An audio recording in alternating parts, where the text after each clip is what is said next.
single layer perceptron model.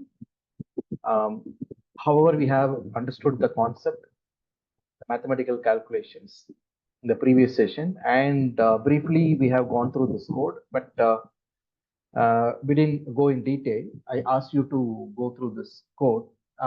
This is being implemented in two variations. One is record by record weight update. Another variation is full batch training. But mini batch I have not demonstrated because the mini batch does not have any big influence on this toy data set. And moreover, it is in general, even when you work with the real data set, it does not have any big impact for a linear problem.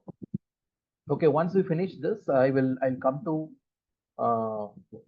the point why for a nonlinear problem, okay, when we extend this idea to the nonlinear problem, the introduction of the hidden layer, how to extend this idea to multi-layer perceptron model. So there I will talk about the scope of full batch, mini batch, and stochastic record by record update. What will be the impact in the learning? Okay, we will investigate. So the basic difference is the definition of the input. This is x1, this is x2, this is input to the bias. So let me call this as the x suffix b. Always we know that input to the bias is 1, but for my programming convenience, I just make it as 1. Okay, but obviously everybody knows that weight of the bias, the scaling factor is 1. And unlike the previous task, we have used only 2 weights because there was no bias weight. So here we have got additionally one more weight called bias weight. So x1 is scaled by w1 and x2 is scaled with w2, and we have 1 time of wb. So this is the equation we are going to implement. So 3 weights are initialized. Okay, let us run this. Because I have set a random seed. Okay, so the same value what it got initialized yesterday, the same value. If you remove it every time, it is going to start with the new initial values. Okay, if you wanted to experiment that, you can comment this, and you see, irrespective of whatever the initial weights, finally your end result will be correctly to classify. So let us print the train data to see. Sorry, this is first we'll try for AND, right? 0001. Let me modify the output for AND first. So let me update this and train data 0001. First, let me show you what this line is doing separately outside that cell.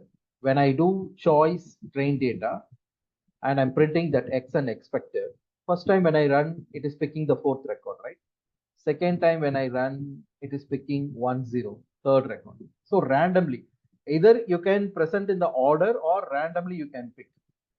So ultimately the goal here is, after presenting each record, we are going to calculate the individual gradient. Using the individual error gradient, we are going to update the weight. That is the logic. So here your programming choices, either you can take it in the order 1, 2, 3, 4, or randomly you can pick. So I'm picking randomly. So after picking a random input record, what is the next step? I need to calculate net value, isn't it? So we are calculating net value. So what happened? X1 W1 plus X2 W2 plus WB. So net is calculated. Once net is calculated, we are calling the activation function. Remember the activation function, still we are using a threshold based activation function. And I told you can start with any threshold. So model automatically adjusts the weight to bring the net value according to the threshold. So I'm choosing threshold of 2.5. That means the first 3 record, it will bring the net value below 2.5. And for the 4th record, your model will learn in such a way that to push the net value above 2.5. Let us see during the learning process whether this is happening or not. Let us see. So that is the goal. So your activation function is called, you get output, right? This is your output. So your output is either 1 or 0. So according to the rule, gradient rule, what you are supposed to calculate? We are supposed to calculate the error gradient. What is the formula for the error gradient? Dou E by dou W by S. We have derived this, hope you remember, Y minus Y cap, isn't it? For the bias, the scaling factor is 1. And for W1 minus of Y minus Y cap time X1, dou E by dou W2 minus of Y minus Y cap X2. So I keep this term, multiplication term, X is common. Because already we have in X, what we have in X? X we have X1, X2 and 1 input to the bias. So this is being defined in X. Okay. So whenever you are updating, because your W also is a vector, right? It's a vectorized operation, W1, W2, WB. So element wise, it is the calculation will go on. When W1 get updated, okay, when W1 is getting updated, so your original formula uses minus sign because of the descending direction. So because of you are minimizing the error in the descending direction. So in the original formula, W1 minus, we substitute dou E by dou WB error gradient. In the error gradient also we have one negative sign, isn't it? So while we discuss the handover calculation, you remember this minus and this minus I combine and make it as plus. Okay. Or I think in the gradient itself I substitute this minus. I kept this minus as it is. Hope you remember. So in my program, what I'm going to do, since I'm bringing it to the coding, so I wanted to make it simple. This minus and this minus I'm going to combine. So one way is, see, you define your error gradient. See, this line is error gradient. While you define the error gradient, you can define like this: minus of Y minus Y cap. This line is nothing but minus of Y minus Y cap. Either if you define this as minus of Y minus Y cap, your weight update equation, you have to write like this: W equivalent to W minus eta times error gradient, okay, error gradient time X. This is the actual formula. Okay. If you keep this minus sign here, this formula should use minus. So this minus into minus plus. So since I combine both the minus as a plus, so how I rewrite the formula? W equivalent to W plus eta times error gradient times X. Okay, you got it? X. So since I brought this minus already in this formula, so this minus and this minus we combined already. So I write this expression in the plus term. Okay. So this portion you have to be very careful, otherwise it will be slippery. You may get confused. Sir, in the minus, why you don't use minus here? Okay. If I wanted to use minus, the gradient also should be expressed in minus. So since the gradient I'm not expressing, instead of expressing as minus of Y minus Y cap, I'm expressing as plus Y minus Y cap, because this minus already I combined with the original equation, the form for plus. So in the handover calculation, how we have substituted in the same manner I have substituted. For the first record, okay, for the first record, error gradient is computed. Error gradient is a scalar value, isn't it? It is a 1 cross 1 scalar value. And your learning rate is a scalar value, that is also 1 cross 1. Okay. So eta times your error gradient. This is 1 cross 1. This also 1 cross 1. You what you are adding in the last, you are adding the X. This is vector X1, X2. This is 1. According to the formula, your initial weight W1, W2 plus WB. This is what my W new. W new also vectorized form. So how it is going to work? Whatever the initial W1, this initial W1 will take plus eta times, eta is a scalar, this into this into this. It will pick this X1. You got it? So if my eta is 0.01 times your error gradient is some scalar value times X1. So it matches with the formula, isn't it? Then it is going to take W2 plus 0.01 times same error gradient, which is 1 cross 1 scalar. This time it will pick x2. Finally, for the bias, old bias plus 0.01 times error gradient time. Because your error gradient formula varies for the slope and intercept with only one difference. For the slope, the corresponding input will multiply. For the intercept, the corresponding input is 1. It is going to take 1. So if I run this loop, first let me see what is my initial learning rate. Let us see, okay, it's 0.1. Let me start with the 0.1. Let me run this loop. For 30 updates I'm giving. How many updates I'm giving? 30 times I'm updating. Literally here I cannot say it is an iteration or because I'm not using an order like 1, 2, 3, 4 records. Once you presented, that is one iteration. Again, once again you present another 4 records again, that is second iteration. So here I'm not literally following the epoch number, rather I use the word 30 times I have updated the weights. Okay. After 30 times updating the weight, let me check what is the weight. Initially we started with 0.77. After 30 time updates, it is 1.17. W2 is 0.02 and this is 0.42. And finally, W bias 0.633.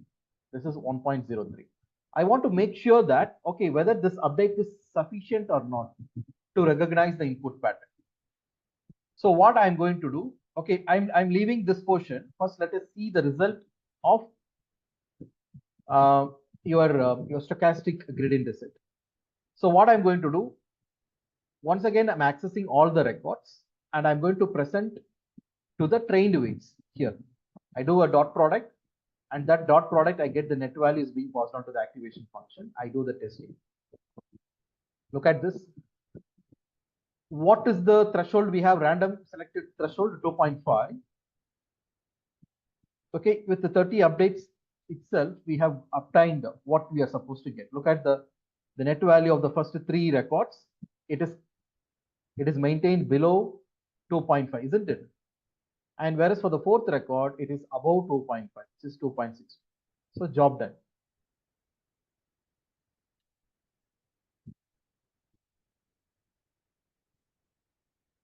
Now let us see how this full batch gradient descent, the coding I'm changing. In the full batch gradient descent, I have to calculate the individual gradient minus of y minus y cap times x in general.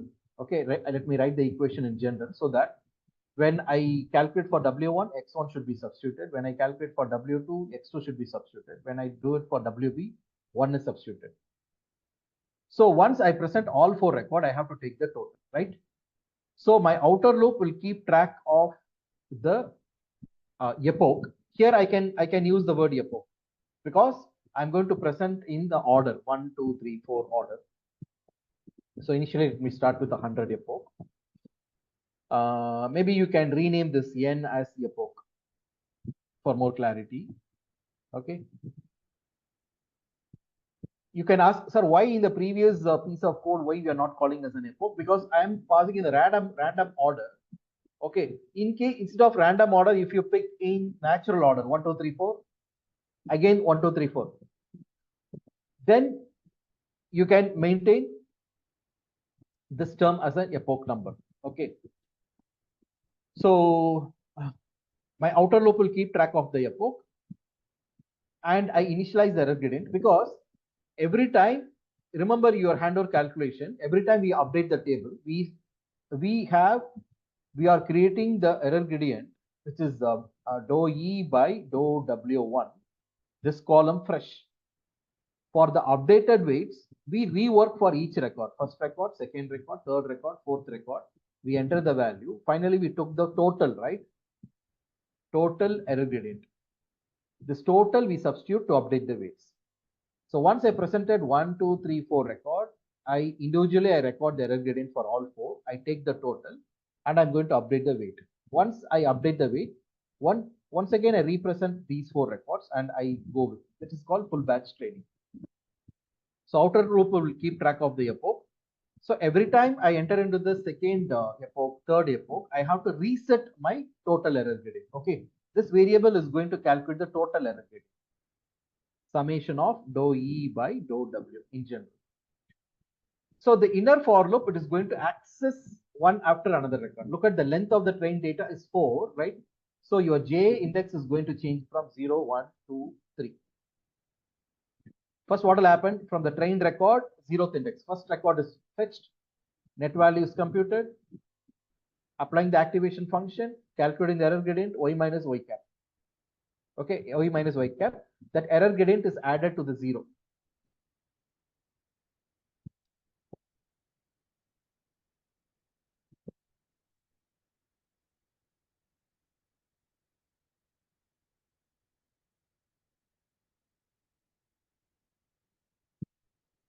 Quickly, I'll refer to the slide what we have discussed in the previous session, so that you can easily relate it to the slide.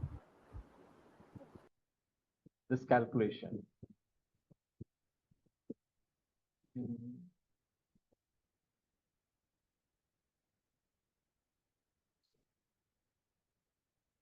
Yeah.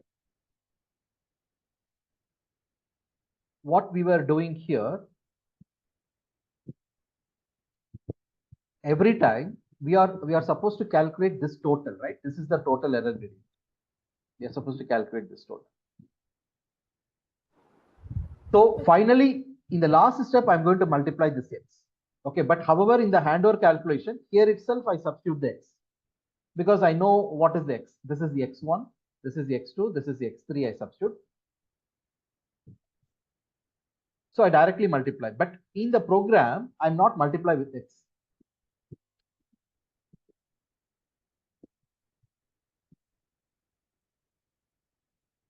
Towards the last step, I multiply with the x.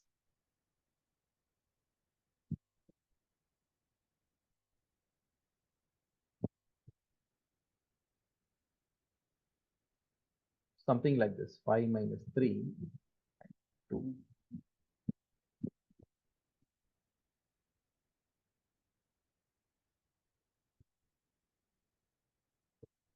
5 minus 3, 2 into 2, plus 4 minus 2, 2 into 3. What do you get? 4 plus 6.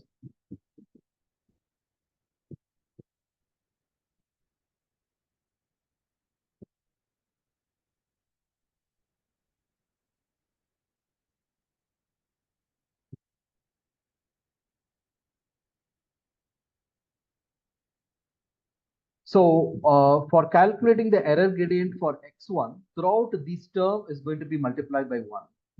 Okay.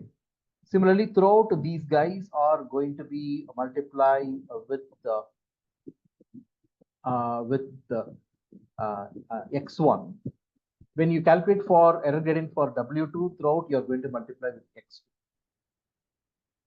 So this is going to be x2. But however, here I substitute separately. But in the coding, I make it as a general. Only I summing up these values.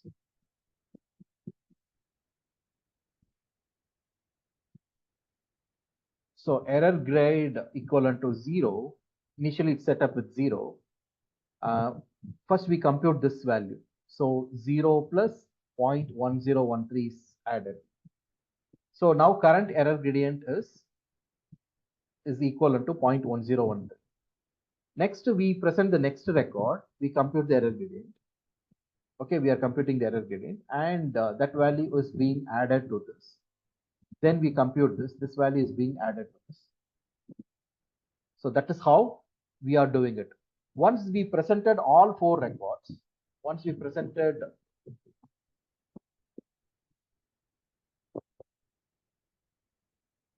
you could see, like, once your for loop, when your inner for loop will exhaust, once j reaches the 3, right? Once j reaches the 3, the 4th record. So once you have cumulatively added this y minus y cap term, once you cumulatively added, your total error gradient is being captured here.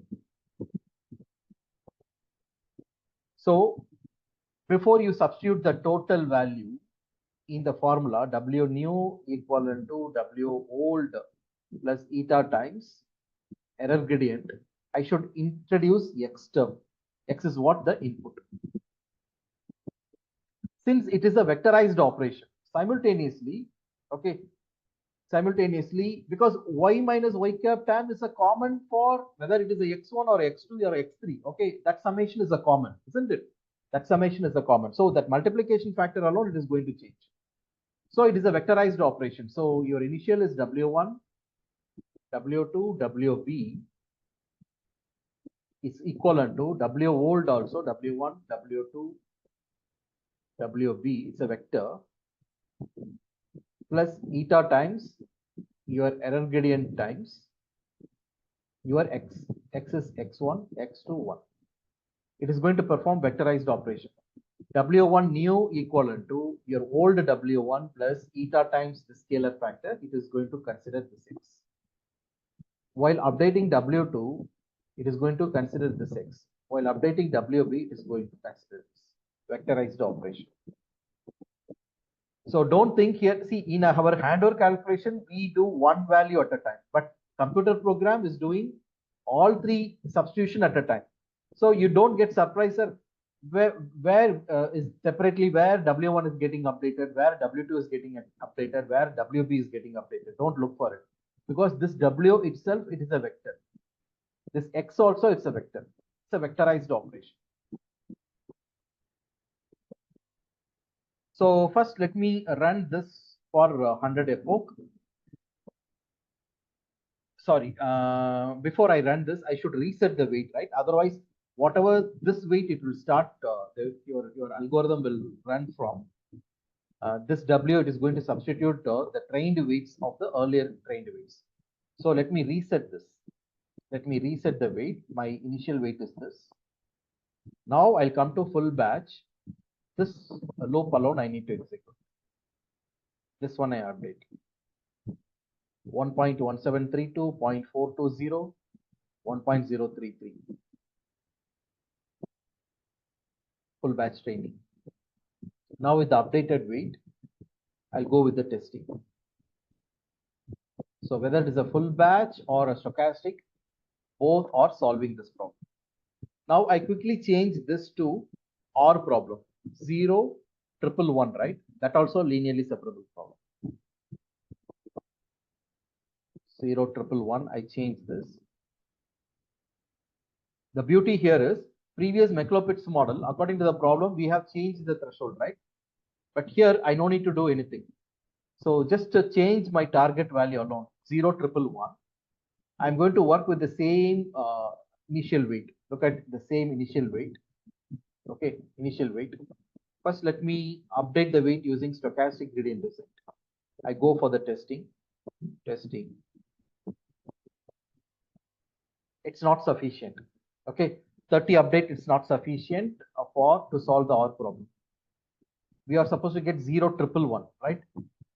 This time, first record should produce the output below 2.5.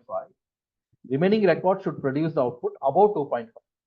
Third record and fourth record net values are producing about 2.5, but the second record is very close to the border.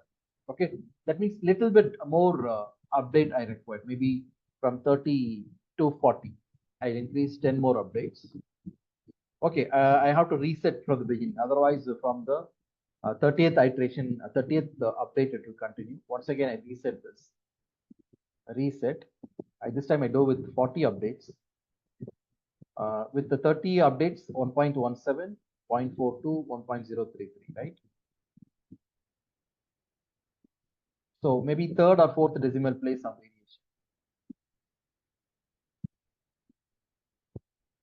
0, 111, right? Now it crosses 2.5. Look at the second, third, and fourth. Now let me reset once again. Let me reset this. Now I come to full batch gradient descent. Let me run this for same 100 epoch. Let me go for the testing. 0, 111. Solved. So the single layer perceptron model proposed by Rosenblatt with the hard limit activation function were working very well for linear problem.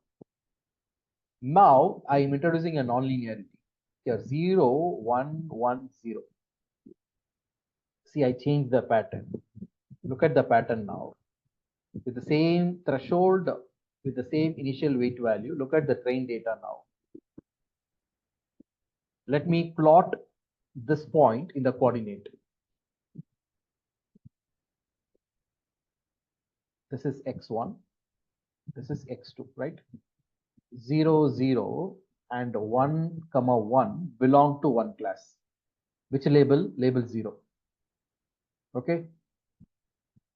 And 1, 0 and 0, 1 belong to another class, which is label 1. Okay, this is label 1. This guy also label 1.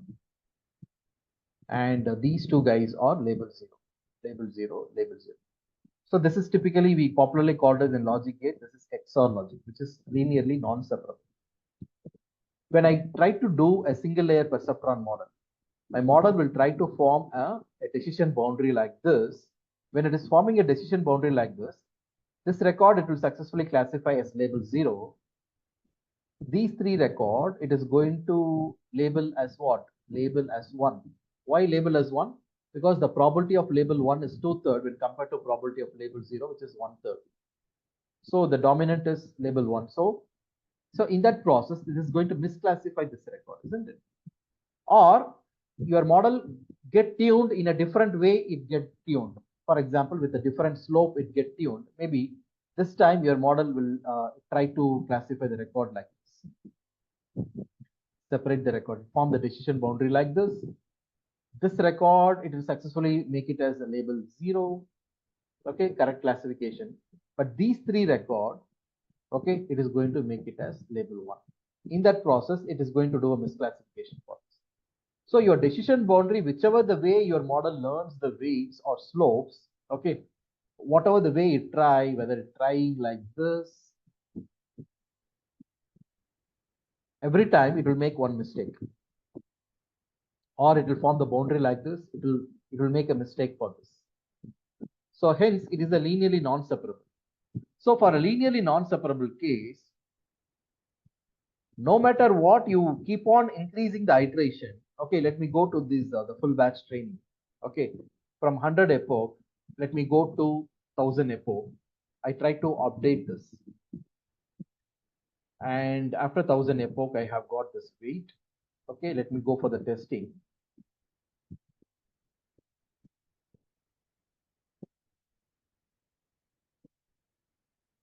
This time your train data have first record and fourth record belong to one class, 0 output.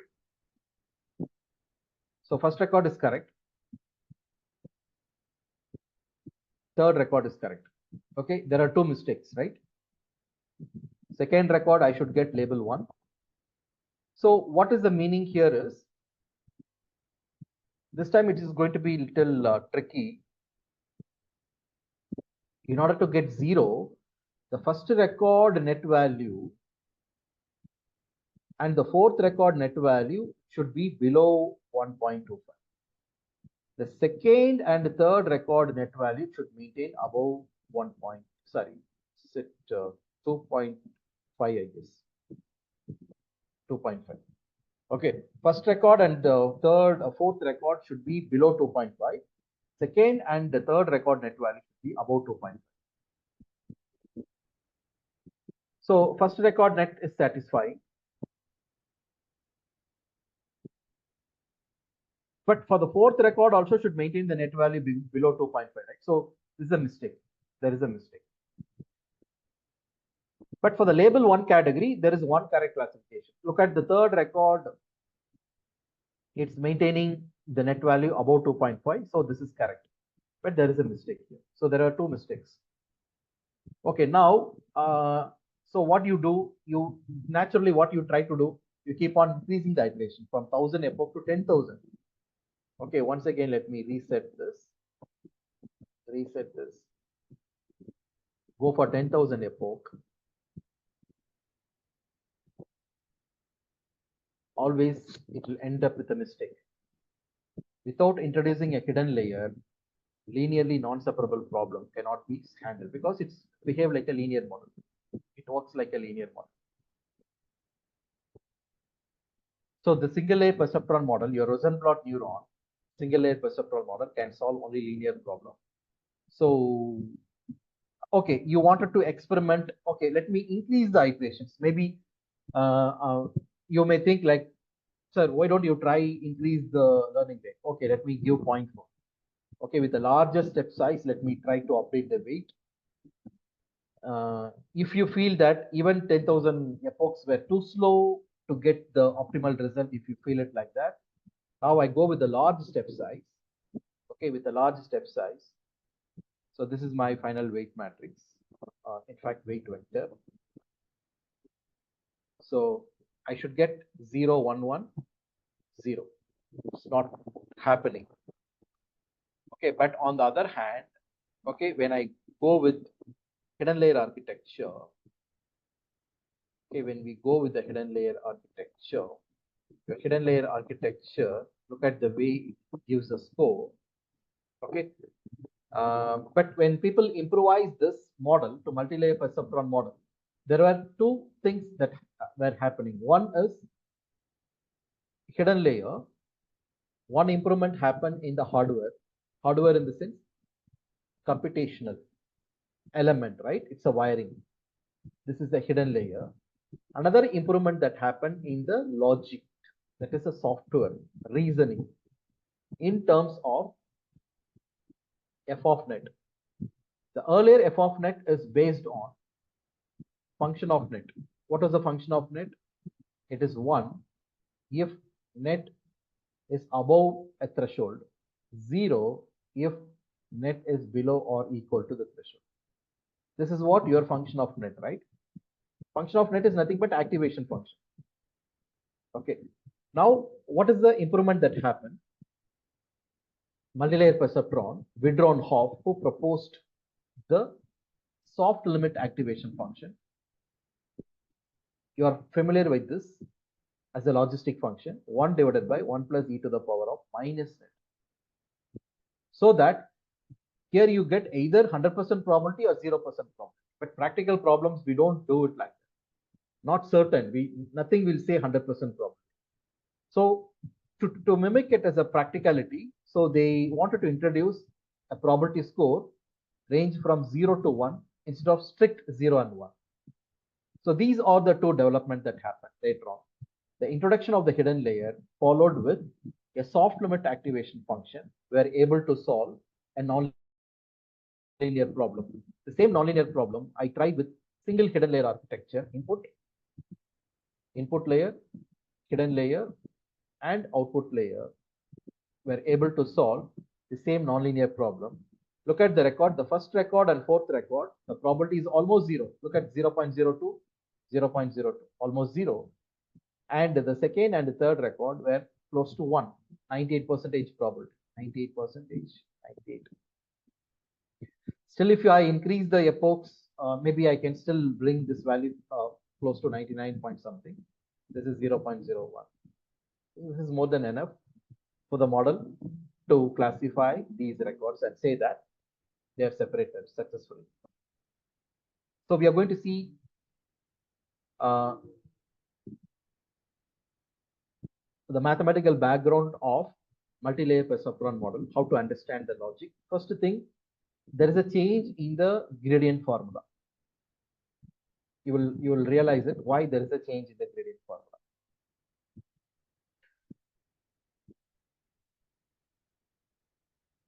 Just because of f of net.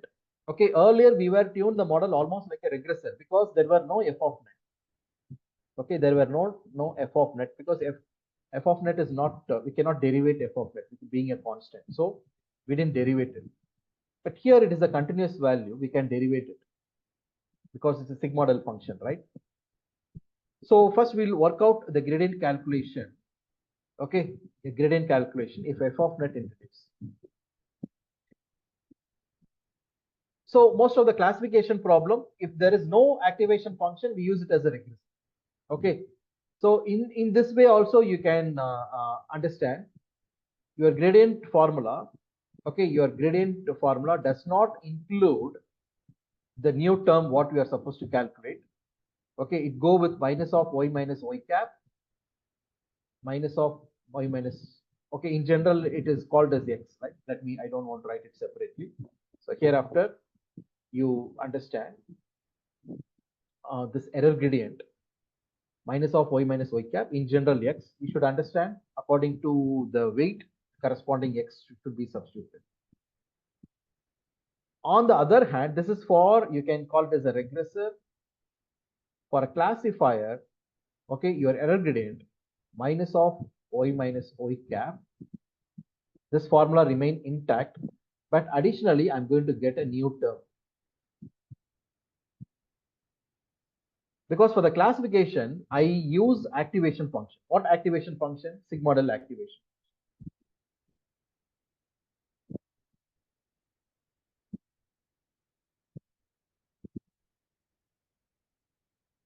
So we are going to find out what is this value, how to figure out this value. So number one, once you understand that, now the problem is no more, your hardware also changed, isn't it? Your wiring also changed.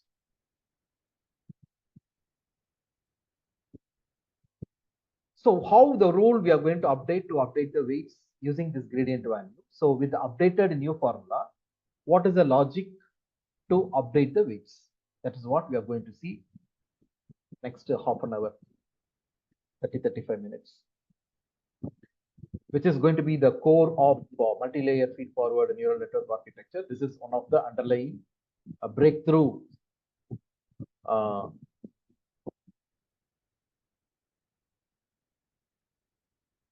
almost after 10-15 years, around 1980, Jeffrey Hinton proposed this backpropagation logic. People have arrived this this calculation, but what logic we should introduce to the hidden layers? Okay, once you understand the math, you will realize it why this idea it is being introduced and it is being called as a backpropagation. First of all, why we have got the name as backpropagation? How it got this name? Once you understood the mathematics, naturally you will understood the reason behind this, why it is called as a backpropagation. So you are breaking down this into two components. Okay, the first component is we are going to rework on the gradient calculation. Okay, so for classification problem, I'm going to rewrite my error function as, see, this is in general, right? This is in general, you can utilize this for a regressor as well as for the classification. Don't get confused with cost function metric. This is another area I used to notice during the interview process when I conduct interview candidates for whether junior level or mid level. I happen to see the young data scientists tend to confuse, not everybody, at least I could see it's 3 to 4 people in every 10 people, or close to 50%. Cost function is the function your model uses this to update the weight. Based on the cost function, it calculates the error gradient to update the weight. Once model updated the weight and it is going to showcase certain performance, right? Suppose a model is performing and producing the results. Hey, look at the way I perform. After, say, for example, after 1000 epoch, using a gradient descent rule, I have updated the weights. After updating the weights, this is how I perform. Okay, now you are seeing the performance. Okay, this is what the predicted value. This is where the actual. So people use this as a generic cost function, can be directly related to regressor as well as the classifier. The only difference here is this y cap. Okay, if it is a regressor, how do you substitute the value? E equivalent to 1/2 y minus, in the place of y cap, w1 x1 w2 x2 plus wb. Okay, let me write the formula for two variables. You can, same way you can extend for any number of variables. If I substitute the value like this, I calculate the error gradient, then it is a straightforward regressor problem. Whereas for classification problem, what I do, E equivalent to 1 by 2 y minus 1 divided by 1 plus e to the power minus of w1 x1 w2 x2 plus wb, the whole square, isn't it? The whole square. Only I change the cost function. The rest other terms of the calculations remain same. But of course, since you change this, naturally your gradient formula also changes. That's what we are supposed to see. So here it is simply the net value you substitute, but here you are substituting f of net. What is f of net? Logistic function. If you substitute hyperbolic tangent, accordingly your gradient parameter will slightly change. Hyperbolic, because your equation changes, isn't it? So for hyperbolic tangent, it is not like 1 divided by 1 plus e power minus net. It is something like 1 minus e to the power minus net divided by 1 plus e to the power minus net. The formula goes like this. For hyperbolic tangent, you will have minus 1 to plus 1 range. Accordingly, your gradient value also slightly differ. So it depends. So we are going to have a separate discussion on hyperparameter selections and tuning. There we are going to discuss what activation functions should be selected, or what optimizer need to be selected, whether SGD or the other advanced optimizer I mentioned about ADAM and RMS prop ADAGRAD. We have a separate discussion on those. So with the realistic data, if you tune, then only we can appreciate it.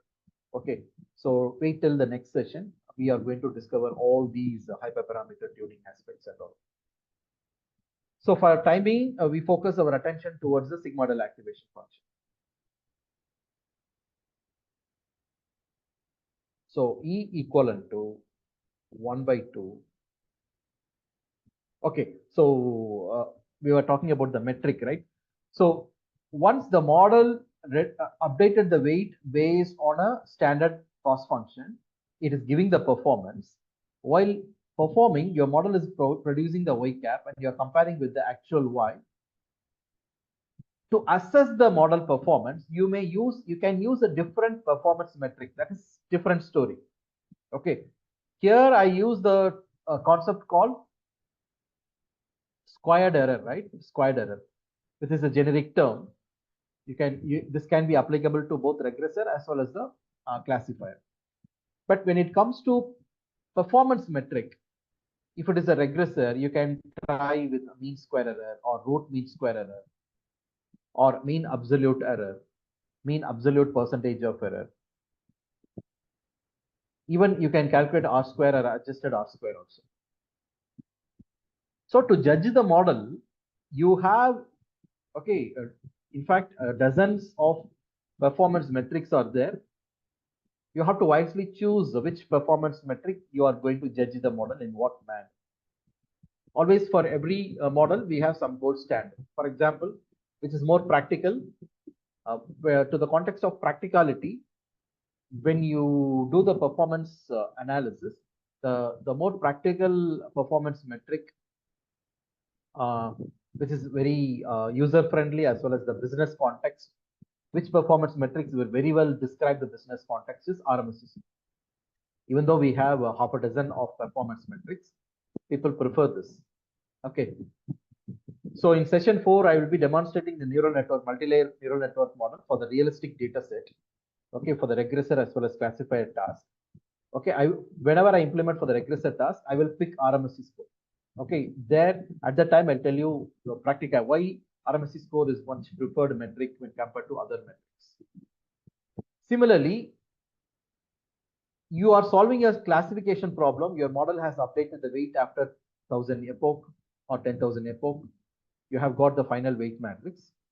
Using the final weight matrix, this model is giving the performance, right? Now you wanted to assess the performance in terms of a precision or recall, F1 score, AUC score. Again, you have a bunch of performance metrics. So don't confuse with performance metric with the cost function. You may ask, Sir, why for classification problem we have studied something called log loss. Log loss can be used as a performance metric like this. You can use it like a performance metric to validate the probability scores. Or cross entropy, you can call it as a cross entropy or log loss. Why they use this is because this is very generic. It can be easily adaptable for regressor as well as a classifier. So that is why this is being kept as something like a common cost function, can be easily adaptable for regressor as well as a classifier. Okay, once the model has updated the weight and it's going to give at the end of the day for classification problem for your training records, before it gives the class label, you can always see the predict probable, right? Probability scores. From the probability scores, you can, even if you can evaluate the model performance in terms of log loss, you can see what is the log loss, what is the entropy score. So for the perfect model will have a log loss 0, practically that is not possible, isn't it?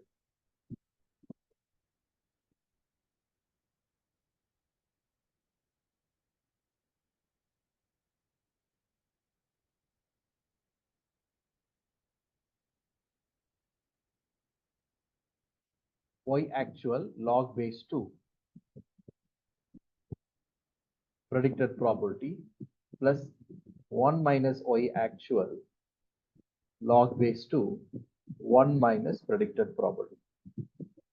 This is our formula for the log loss. Say for example, the first record belongs to, according to this problem, label 0, right? Fourth record also belongs to label 0. Second and third record belongs to label 1. And let us assume this is the probability score you have got. Okay, this is the probability score. Let us say 0.02, 0.98, 0.98, 0.02. If at all, if you wanted to calculate the log loss for this, okay, now the model has trained and updated the weights for several iterations. Now I wanted to assess the log loss as a performance metric. You can use it for this. Okay.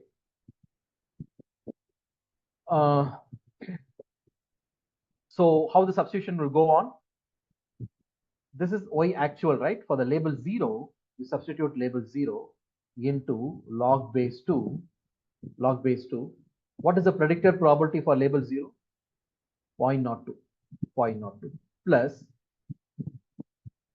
what second term will be invalid for label 0, isn't it? Because 1 minus 0 becomes the whole term becomes 0. So I know I no need to substitute this because 1 minus actual label is 0. 1 minus sorry, this is the first term, right? First term is invalid because 0 time of this is invalid. Only the second term is valid. The second term, 1 minus actual label is 0, log base 2, 1 minus 0.02. 0.02, we substitute. So for the first record, we substituted. You have to sum up for all the training records. So in the formula, you have a summation symbol, right? Summation symbol minus of, because your value, it will going to give you your log of that value is going to give the minus. So the minus of minus, your final overall value become plus. So in the formula also, you have minus sign in the common. So we keep this minus sign. Literally, when you substitute log of these values, log base 2, 1 minus 0.02 is 99.98, isn't it? 0.0. Yeah, 99.98. That is the balance probability.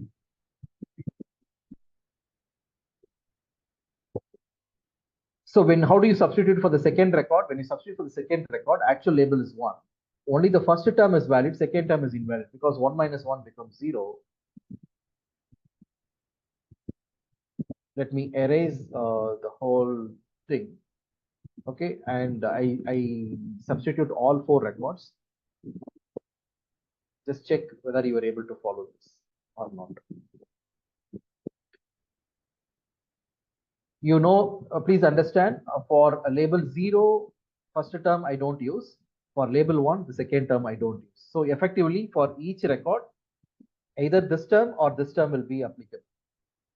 So the overall substitution goes like this. Only I have totally 4 terms. For the first record, first term is invalid. So the second term, 1 minus 0 times log base 2, 1 minus 0.02 plus. For the second term,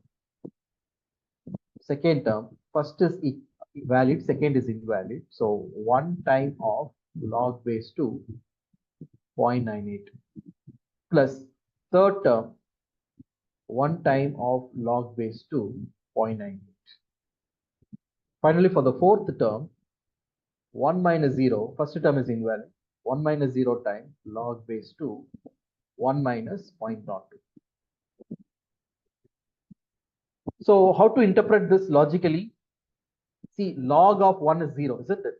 Suppose you wanted to assess the log loss or entropy score to bring it to 0. Practically, we don't. Practically, it's impossible to bring it to exact 0 for the nonlinear problem at all. Okay, we wanted to bring it close to 0. If at all I wanted to bring it to 0, the score should reach exact 100% probability, isn't it? 1. This probability should reach 0, exact 0. When it reaches 100%, 1 means log of 1, 0. Here also log of 1, 0. When this probability reaches 0, what will happen? 1 minus 0, again it is a log of 1, 0. 1 minus 0 is a log of 1, 0. So all 4 terms cancels. So your log loss is theoretically, I wanted to achieve 0, but practically we don't bring it to exact 0, maybe very negligible, smaller value we may get. So don't get confused with the log loss or entropy score when I try to derive the error gradient for the cost function. So why people have used that as a generic formula? Because easily you can adapt this for both regressor as classifier. So for calculus also this is more convenient. That is also another reason. Okay, now we'll work out the error gradient for classifier. So 1 by 2 y minus, in the place of y cap, remember 1 divided by 1 plus e to the power minus of w1 x1. For simplicity, shall we keep single variable? Single variable. The same thing you can extend it for w2 x2, w3 x3 and so on. I'll tell you in the final result what is going to be different. Okay. Whole square. Dou e by dou w1. First, I wanted to calculate what is the error gradient for to update w1. Okay. How much change I should, what is the practice? See, this is mathematical representation. This is mathematical representation. What is the logical meaning of this? This is going to say how much change in W1, how much change in W1 required to reduce overall error. That is the meaning of this. That is the meaning of this term. How much change in the W1 required to reduce the overall error. Overall error means that is reduce the cost function. Okay. Similarly, how much change in the bias is required to reduce the overall error. So that value is going to tell that. So we are going to compute this. Okay. Now the equation is little looking like a complicated, but however, don't worry. Earlier differential calculus was quite straightforward, but here you need to remember one formula in the calculus, u by v method. If you remember this, so the whole calculation is easy to follow. Okay. Something if you wanted to derivate, right? Something if you wanted to derivate, partially differentiate. This term is like numerator and denominator form. How we have to follow the rule is, first whatever in the denominator you have to square it, v square. Keep the denominator term as it is and derivate the u term.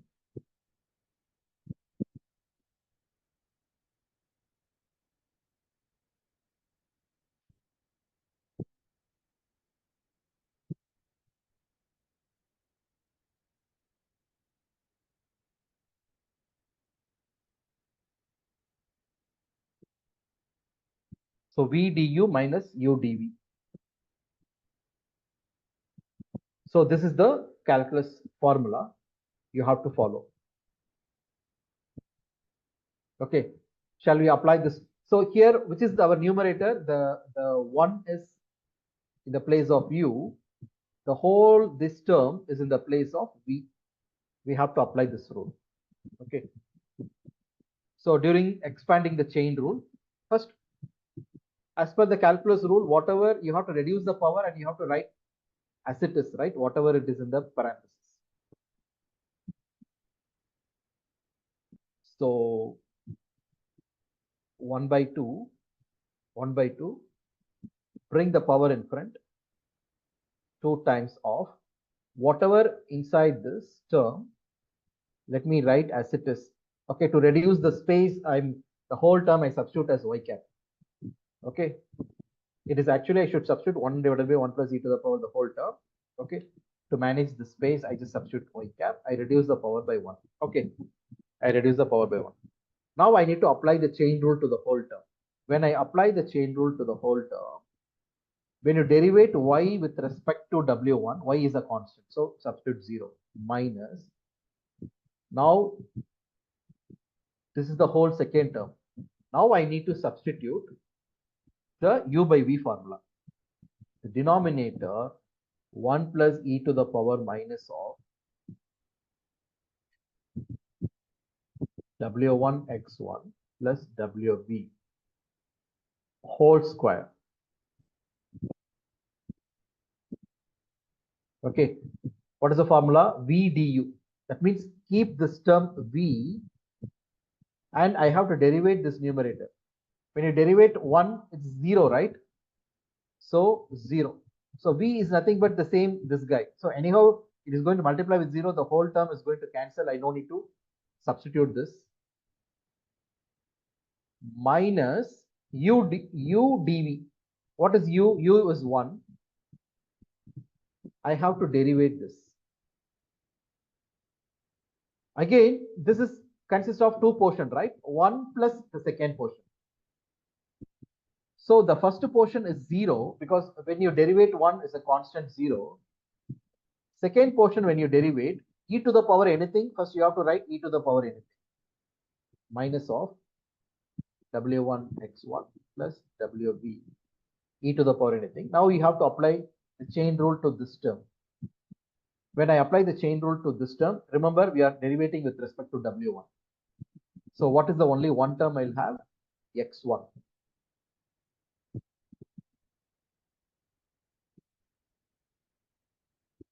Isn't it? X1. So the X1 is a scaling factor. So when we rewrite this expression, how can I rewrite this expression? Y minus y cap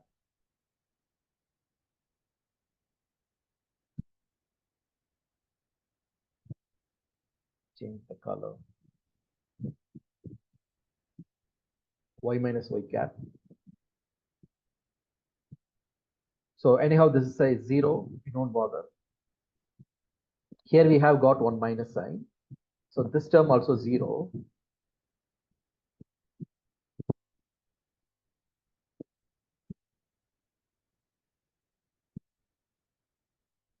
I think minus x1, right? Here, this is minus x1. Because e to the power, including the minus sign, the whole term is in the power, e to the power. So I should take it. So minus x1. So this minus and this minus become a plus. Isn't it? This minus and this minus, if I combine, it become a plus.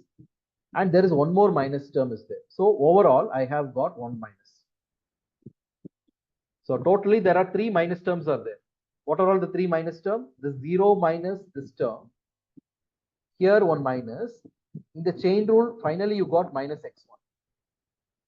So first I combining this minus and this minus plus and this minus. So overall minus. So I took this minus sign outside. How do you write this expression? Simplified expression. So since we took the minus sign outside, e to the power minus of w1 x1 plus wb divided by 1 plus e to the power minus of w1 x1 plus wb the whole square. This is the final expression.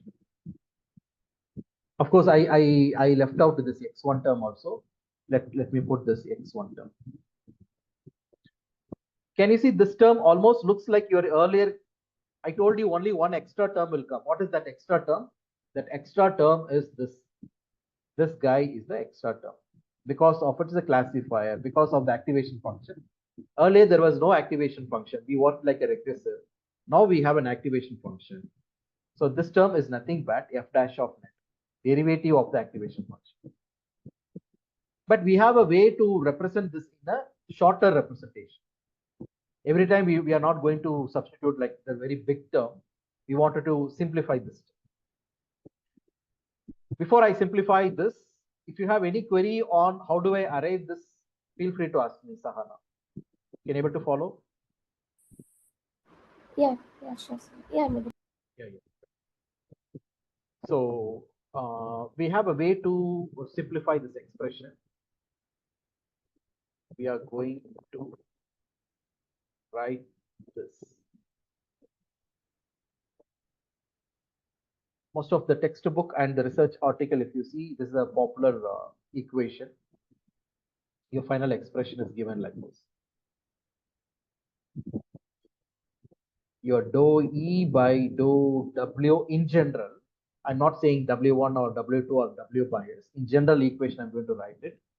The general equation goes like this: minus of y minus y cap.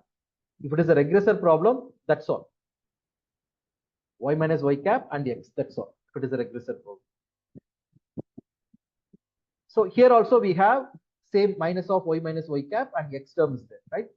This is the extra term, right? How this extra term is represented? Y cap into 1 minus y cap in a shorter representation. What is y cap? Y cap is nothing but 1 divided by 1 plus e to the power minus of w1 x1 plus wb. And you write 1 minus y cap. 1 minus y cap can be written like this. Y cap into 1 minus y cap. If you simplify this, you will get this expression. If you simplify. If you wanted to know the simplification, okay, it won't take more than 2 minutes or even less than 2 minutes. Let me show you the simplification. Hardly it will take 1 minute to do that. So first term, let me write like this.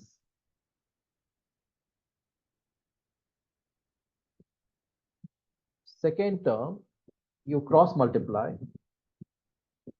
1 plus e to the power minus of w1 x1 plus wb. So these two guys I cross multiply minus 1 divided by denominator. Literally I've taken the LCM, right? 1 minus a fraction, you took the LCM. So my LCM term is this. So this portion, if you simplify, you will get like this. So plus 1 minus 1 cancel. What is the term effectively you have in the numerator? E to the power, this term, isn't it? What do you have effectively in the denominator? 1 plus e to the power minus 1 plus e to the power. This combine both and make it as a square, right? So this term can be shortly represented as y cap into 1 minus y cap. There is one more notation also you have to be familiar with. Okay, you should not say that, no, I know only one notation, because lifelong you are going to work with this neural network, and sometimes you need to refer some articles, research papers and all. You should be familiar with the terminologies. Any update happens in the research, and if you read the research article, you should be able to comprehend the meaning of the term. Another popular notations, what you can see in the documents.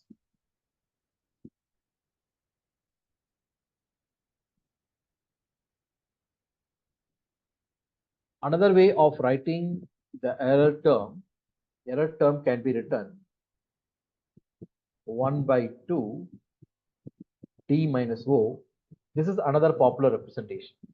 How we wrote D is nothing but desired. D means desired output. That means how do we write actual Y, right? Actual Y is same as the desired output, right? In the place of O, desired output minus the actual output. What is the model produce the predicted value? So we generally use the notation Y cap. Y cap is what the actual output, what model throws. But what we expect is the Y is the actual. So the another notation is desired minus actual. Desired minus actual is represented as D minus O the whole square. Okay. Some books, some literature use these notations. What is your gradient formula? Final gradient formula will be like this. In the place of Y, you have to replace D minus O. In the place of Y cap, you have to put O. X always remains same. X. O into 1 minus O. Some literature, if you encounter these notation, don't get surprised. It is same as the same. So both way you should remember this grid. No need to by heart and memorize and all. Just understand how we derive this. And in fact, in the coding, I have used this. Okay, in the coding, we have used this. Okay, now come to the hardware part. So what is the update in the logical reasoning part? Towards the end, we are applying the activation part, f of net, because to convert the continuous value to the probability score. Now the second change is in the hardware, introducing the hidden layer.